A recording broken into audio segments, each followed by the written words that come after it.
আমি আশ্চর্য হয়ে যাই, অবাক হয়ে যায় যারা বেগম খালেদা জিয়াকে একসময় সমালোচনা করেছে, তার শিক্ষা নিয়ে কথা বলেছে। আরো কত, এই যে 70 সালে 90 সালে গণঅভ্যুত্থানের পরপর কলকাতা বিমানবন্দরে এক সাংবাদিক হাসিনাকে প্রশ্ন করেছিল, বিএনপি কয়টা সিট পেতে পারে? খুব আকাশের দিকে তাকিয়ে, কি বিজ্ঞ নেত্রী, 10টার বেশি পাবে না।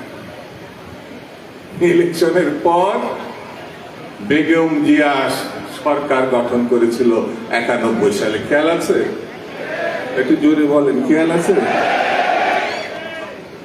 হাসিনা ওই যে কষ্ট, ওই যে দুঃখ, ওই যে মর্মবেদনায় আক্রান্ত হলো, তারপরেই বলেছিল